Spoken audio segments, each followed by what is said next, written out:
Mr. Kevin Smith, so great to see you again. I'm hoping today is the day you remember my face. Yeah, look at that face, man. How could I not?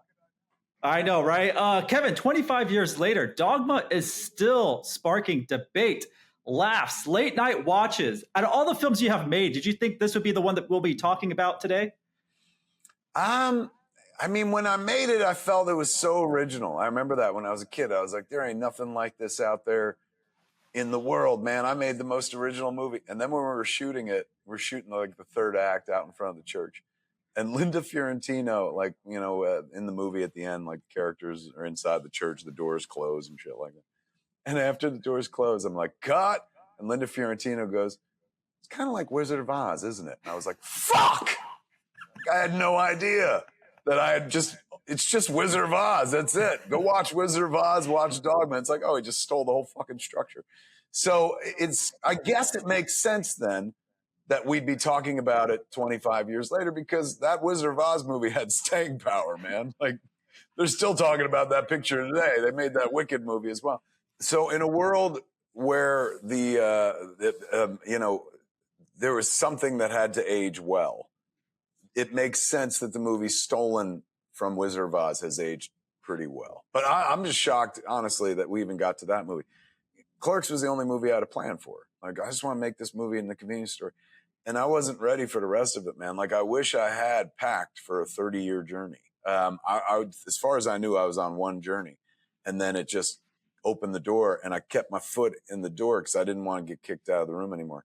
And by the time we got to Dogma, like, I had Clerks, and then Mallrats came out and tanked and ruined my career. And then Chasing Amy, like, put me back. And I was like, there ain't no time like now. I'll never have another chance to get this movie made. Ben and Matt were coming off of Good Will Hunting. So suddenly I was like, this is it, man. If I'm ever going to take a shot on my dream movie, it has to be now. And because of that window, we got to make it. Yeah, and my wife just saw it for the first time when I made her rewatch it with me, and she absolutely loved it. What's it been like hearing from new viewers discovering the film now for the first time, and especially a generation removed from the original release? It's crazy. When we were on tour, I've been out there for the last month. We did like 20-city tour, 2 shows a night, sometimes 3 when I was at my own theater, Smodcastle Cinemas. So during the Q&A or in the intro, I would always do like a housekeeping, like how many people have seen Dogma before, and how many people have never seen it in a theater, and how many people have never seen it at all.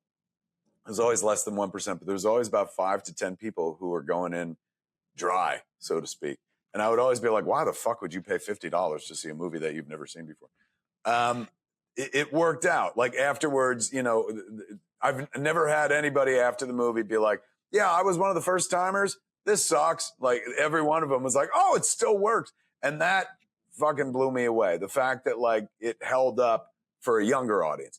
If it holds up for some motherfucker who's like, I saw this movie with my grandmother when I was 8 years old and shit. Like, it makes sense because of sentimentality and nostalgia. But for somebody who's like, I have no connection to this movie historically or you or anything like that, to sit down, take it in, and have it work for them, even though there are no cell phones on screen because it was made fucking 26 years ago, that breathtaking. And I never thought I'd make a movie like that. That's like timeless, so to speak. Yeah, I just have to say that every day you're getting new fans. And so my job is to sit people down with your films and introduce them to their first Kevin Smith film, regardless of which one it was. And I'm glad my wife got to see Dogma. She absolutely enjoyed it. And she loved your other ones too. So you're making fans every day. I'm just delighted that like she didn't divorce you afterwards. Like, this is the shit you like. I've been a divisive subject in some marriages, my own especially. So I could see if she would be like, ew, but that means the world she liked it.